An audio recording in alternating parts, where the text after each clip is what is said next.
Madrid, Madrid, Madrid, hala Madrid, ኢናዳማስ hala Madrid አባቴ ሪያል ሶሲዳድን አራላንድ ቅርቅርማ እንዴት አራት ጎል እንዳገባን ነው ግራ የሚገባኝ ማለት ገባስ አንችልም እኮ ኳስ አንችልም ግን የሚችሉ ተጫዋቾች አሉን ማለት የሚከባር ላይ የሆነ ነገር ፈጥረን አባቴ ባርሳ ባለፈው ቴረራይዝ ነው ያደረገኝ ገባል ባርሳ 5-0 አሸንፎ ቴረራይዝ ዘንድሮማ ማን እደግፋለሁ ብሩክ ማሊያውን አዘጋጅ ማን ነው ኤሌፋንት ሳይዝ አዘጋጅ ዘንድሮ እንከሻከሻለን ገባል አርሰናል ወደ ክብሯ ስለተመለሰች አሁን ማድሪድን ወደ ክብሩ መመለስ ያለብን ሰዓት ነው ነው ኦቨር ስሜታዊ እንደሆነ አጠብቀባል አርሰናል ለየት ያለ ነው ገባል ማድሪድ የሚመቸኝ በሲአር7 ምክንያት ስለሆነ ዘንድሮ ግን ማን ወደ ግሬሳት የኔ ድጋፍ ማስፈልገው ቡድን እኮ ነው ማድሪድ ገባል ማንንም አይደርስበት ቡድን ማን ነው ማይነጻጸሩት ተረዳኝ አይደል ስለዛ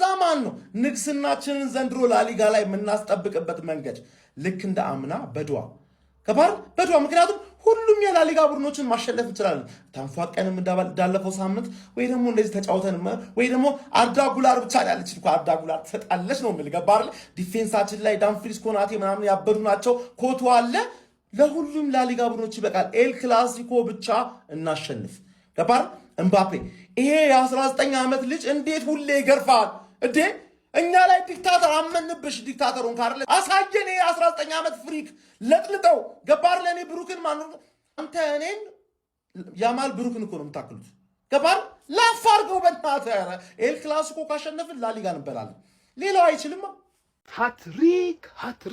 ሃትሪክ ይላል ጀማው ኪሊያን ሃትሪክ ሰራ ጀማው በሁለተኛ ሳምንት እንግዲህ የስፔን ላሊጋ ወሳኝ ጨዋታ ነበረው ከሪያል ሶሲዳድ ጋር ማድሪድ ጀማው ፈርስት ሃፍ ተቸግሮ ነበር ይሄ ቡድን ግልጽ በሆነ በሚታይ መልኩ ማለት ነው ሰከንድ ሃፍ ላይ ችግሩን ቀርፎ መጣ እንጂ በጣም አስቸጋሪ ሁኔታ ላይ ነበር የነበረው ጀማው አንዳቻ በሆነ ውጤት አጠናቆ ነበር ፈርስት ሃፍ ላይ ሰከንድ ሃፍ ላይ ግን በጣም በጥሩ ቅንጅትና በአሪፍ ውህደት ማለት ነው 3 ጎሎችን አከታትሎ ማስቆጠር ቻለ ኪሊያን ኤምባፔ ሃትሪክ ሰርቷል ሃትሪክ ሰርቷል የሊ ዘንድሮ እጅግ በጣም ብዙ ጎል ያስቆጥራል ብዬ እየጠበቅኩት ነበር የመጀመሪያም ጨዋታ ላይ በጣም ትልቅ ነገር ከሱ ጠብቄ ነበር እሱ ብቻ ሳይሆን ማድሪድን ራሱ እንደጠበቅኩት አላገኘሁትም እንጂ ከኪሊያን በጣም ብዙ ነገር ጠብቄ ነበር ዘንድሮ ማለት ነው በጎል አስቆጣሪነቱ ረገድ በተለይ ማለት ነው ፍሮንት ስሪው ከሚድፊልዱ ጋር በደንብ ከተናበበ ማድሪድ ቤት እጅግ በጣም ብዙ ጎሎች የምንመለከትበት አመት ይሆናል ብዬ ጠብቃለሁ ጀማው ቪኒ ጁኒየር በነገራችን ላይ ጎል አገባያን ብቻ አይደለም አሲስት ማድረግ ችሏል ጀማው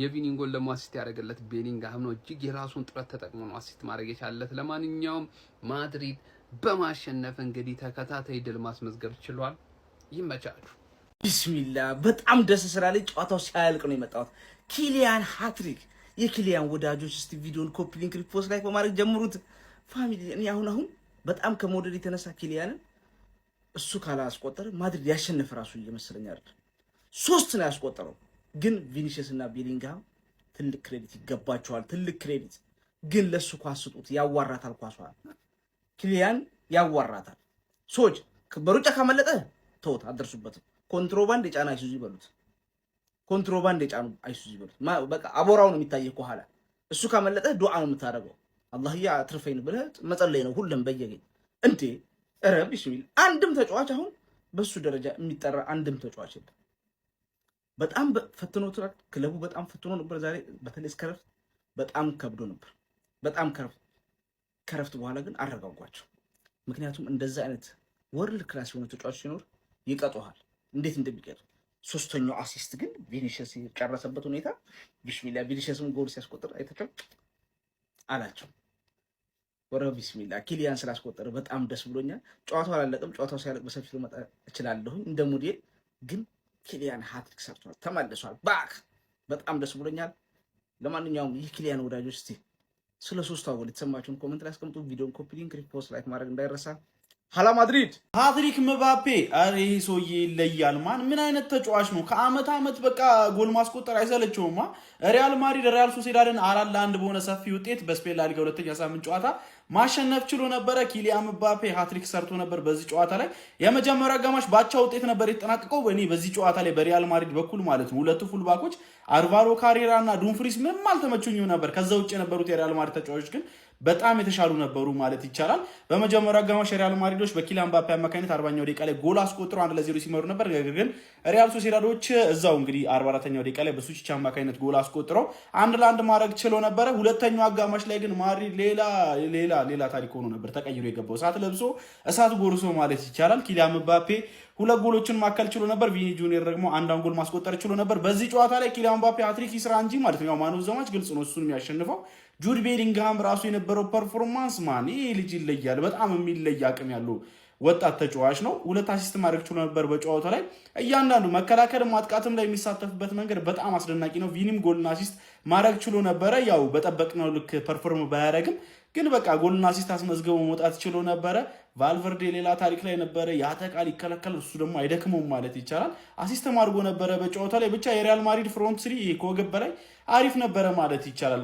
ምናልባት በመጠነኛ ቪኒ ጎልና አሲስት ቢያደርግ እንኳን በቂ ነው ብለን ባናስብ የአርዳም እንቅስቃሴዎች በቂ ባይሆኑም ማለት ነው። ግን ማድሪድ ወሳኝ የሚባል ጣፋጭ 3 ነጥብ በድጋሚ ማስመዝገብ ችሏል። ለጆዜ ነገራቶችን ይበልጥ እያቀለለ የሚሄድ ይመስለኛል። ስለ ጨዋታው እናንተ ምን ትላላችሁ? ሀሳባችሁን አጋሩኝ። የፕላስ ምልክቱ መጫ እንዳትረሱ። አረ ጁድ ቤሊንግሃም፣ አረ ኪሊያን ምባፔ ምን አይነት ቲም ነው ዛሬ ደግሞ ያየ ነው። ለጁድ ቤሊንግሃም ክሬዲት አለመስጠት አይቻልም። ዛሬ እጅግ በጣም የተለየውንና ቶፕ በቃ አውትስታንዲንግ ፐርፎርማንስ አይተናል ከጁድ ቤሊንግሃም። እንደምታውቁት ያው ኪሊያን ምባፔ ኳስ እንደዚህ እንኳን አመቻችተለት ሃትሪክ የማይሰራበት ምንም አይነት ኮንዲሽን የለም። ቪኒሺየስ ጁኒየር ደግሞ ከረዥም ጊዜ በኋላ ጎልና አሲስት ማድረግ ችሏል። ግን ለጎሏም ትልቅ ክሬዲት መስጠት ያለበት የጁድ ቤሊንግሃምን አሲስት ነውና ምን አይነት ተጫዋች ነው! ጀስት በቃ ኢንክሬዲብል ማለት ብቻ ነው። ዘሞስት ኮምፕሊትድ ፕሌየር በቦታው አሁን ላይ የሚገርም እንቅስቃሴን ከዓለም ዋንጫው ጀምሮ በማድረግ በወጥነት የሚስተካከለው ተጫዋች አለ ብዬ አላምንም እና ዘሞስት አስገራሚ ተጫዋች። ሁለተኛ የላሊጋ ጨዋታውንም 5-1 ማሸነፍ ችሏል። 5-1 ብቻ ማሸነፉ ሳይሆን ተቀይሮ የገቡትም እነ ዲያዝ በጣም ጥሩ እንቅስቃሴ አድርገዋል። ኮናቴ ሊቨርፑል ለምን ለሸጠች እያሳየች ነው በለው። ኮናቴ ኮፒ ሊንክ እና ሼር ማድረግ እንዳይረሳ ፎሎም እያደረጋችሁ። ጆዜ ሞሪኒዮ በጣም የሚመቸኝ እኮ ለዚህ ነው። በቃ የሚወዳቸውን ተጫዋቾች እንዴት መንከባከብ እንዴት መያዝ እንዳለበት ጠንቅቆ የሚያውቅ አሰልጣኝ ነው። ዛሬ ለቪኒ ምን እንዳደረገ አይታችኋል። ቪኒ ጁኒየር ጎልና አሲስት ባደረገበት ሪያል ማድሪድ ለሪያል ሶሲዳድን 4-1 ቤርናባው ላይ ባሸነፈበት የላሊጋ ጨዋታ ላይ ተቀይሮ በዲያሞንዴ ሲወጣ የሪያል ማድሪድ ደጋፊዎች ለቪኒ ጁኒየር ቪኒ እያሉ እየዘመሩለት ድጋፋቸውን ሲያሳዩት ነበረ ማለት ነው። እና ጆዜ ሞሪኒዮ ለቪኒ ምን እያሉ እንደነበር ታውቃላችሁ?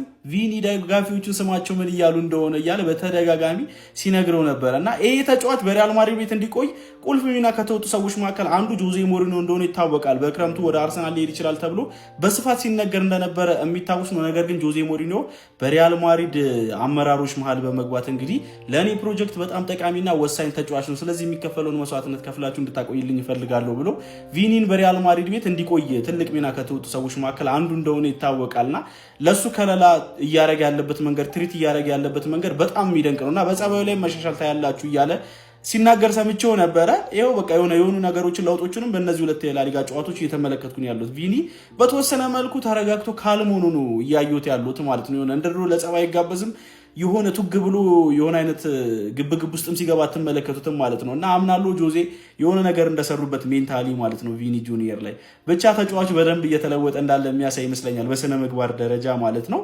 የቀድሞ የቼልሲ አጥቂ የሆነው ዲዲየር ድሮግባ ስለ ጆዜ ሞሪኒዮ ለዲያሞንዴ ምን ብሎት እንደነበር ታውቃላችሁ? ዲያሞንዴ ያው የአይቮሪ ኮስታይ እንደሆነ ይታወቃልና ያው አይቮሪ ኮስታይ ስለሆኑ ኮኔክሽን ስላላቸው ወደ ማድሪድ ሲሄድ በጆዜ ስር ስለሚሰራ ሲያወሩ ለዲያሞንዴ ጆዜ ሞሪኒዮ አባቴ ናቸውና ከጆዜ ሞሪኒዮ ጋር ለሚኖር ግንኙነት ተጠንቀቅ ብሎ ነግሮት ነበርና ያንን በሚዲዮ ሲያወራ ሰምቼው ነበርና ጆዜ የሚለዩ ሰዎች ናቸው። በተለይ በሳቸው ስር የተጫወቱ ጥቁር ተጫዋቾች በጣም ነው የሚወዷቸውና በቪኒ ጁኒየር ዙሪያ እያደረጉ ያሉት ነገር በጣም ነው የተመቸኝ። እናንተ ስለ ጆዜ ምን ትላላችሁ? ሀሳባችሁን አጋሩኝ። የፕላስ ምልክት መጫ እንዳትረሱ። ሁሌም ለለበሰው ማሊያ ያለውን አቅም በሙሉ መስጠት የሚችል የዘመናችን ድንቁ አጥቂ ነው ኪሊያን ምባፔ። ለሞናኮ፣ ለፈረንሳይ፣ ለፔዥ አሁን ለሪያል ማድሪድ በተጫወተባቸው ጨዋታዎች በሙሉ ያልነጠፈ አቅም የምንመለከትበት ተጫዋች ነው። ዛሬ በውድድር ዓመቱ የሊጉን 2ኛ ድል ሲያሳካ ሪያል ሶሲዳድን 4-1 ሲያሸንፍ ሃትሪክ መስራት ችሏል። ባለፈው ዓመት የላሊጋው እንዲሁም የአውሮፓው የፒቺውን ክብር ማሸነፉ እናስታውሳለን።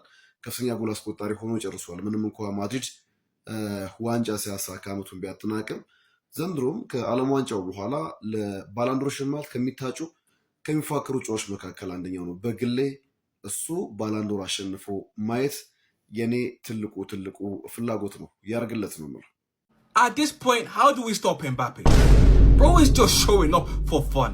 Mbappe scores a hat-trick to help Real Madrid beat Real Sociedad. Like, honestly, people owe this man an apology. The fact people said that he was the problem. The fact that people said he needs to be sold. Bro, you need to apologize because honestly, this man is the reason why Real Madrid is where they are today. Like, bro, honestly, what a player. And Vinicius Jr. is back scoring goals. What a performance from this man today. And Jude Bellingham today, honestly, wow. 2 assists. Like, bro, there's a reason why Jude Bellingham is the best midfielder in the world because he steps up for his team every time, bro. Honestly, Jude Bellingham, what a performance. And Real Madrid are still undefeated under Jose Mourinho. Maybe he is the special one. Maybe the special one's back. Maybe Real Madrid could actually win the La Liga title. ሃትሪክ ይላል ጀማው። ኪሊያን ሃትሪክ ሰራ ጀማው። በሁለተኛ ሳምንት እንግዲህ የስፔን ላሊጋ ወሳኝ ጨዋታ ነበረው ከሪያል ሶሲዳድ ጋር ማድሪድ ጀማው። ፈርስት ሃፍ ተቸግሮ ነበር ይሄ ቡድን ግልጽ በሆነ በሚታይ መልኩ ማለት ነው። ሰከንድ ሃፍ ላይ ችግሩን ቀርፎ መጣ እንጂ በጣም አስቸጋሪ ሁኔታ ላይ ነበር የነበረው ጀማው። አንዳቻ በሆነ ውጤት አጠናቆ ነበር ፈርስት ሃፍ ላይ። ሰከንድ ሃፍ ላይ ግን በጣም በጥሩ ቅንጅትና በአሪፍ ውህደት ማለት ነው 3 ጎሎችን አከታትሎ ማስቆጠር ቻለ። ኪሊያን ኤምባፔ ሃትሪክ ሰርቷል። ሃትሪክ ሰርቷል። የሊ ዘንድሮ እጅግ በጣም ብዙ ጎል ያስቆጥራል ብዬ እየጠበቅኩት ነበር። የመጀመሪያም ጨዋታ ላይ በጣም ትልቅ ነገር ከሱ ጠብቄ ነበር። እሱ ብቻ ሳይሆን ማድሪድን ራሱ እንደጠበቅኩት አላገኘሁትም እንጂ ከኪሊያን በጣም ብዙ ነገር ጠብቄ ነበር ዘንድሮ ማለት ነው። በጎል አስቆጣሪነቱ ረገድ በተለይ ማለት ነው ፍሮንት ስሪው ከሚድፊልዱ ጋር በደንብ ከተናበበ ማድሪድ ቤት እጅግ በጣም ብዙ ጎሎች የምንመለከትበት አመት ይሆናል ብዬ ጠብቃለሁ። ጀማው ቪኒ ጁኒየር በነገራችን ላይ ጎል አገባያን ብቻ አይደለም አሲስት ማድረግ ችሏል። ጀማው የቪኒን ጎል ደግሞ አሲስት ያደረገለት ቤሊንግሃም ነው። እጅግ የራሱን ጥረት ተጠቅሞ ነው አሲስት ማድረግ የቻለለት። ለማንኛውም ማድሪድ በማሸነፍ እንግዲህ ተከታታይ ድል ማስመዝገብ ችሏል። ይመቻችሁ።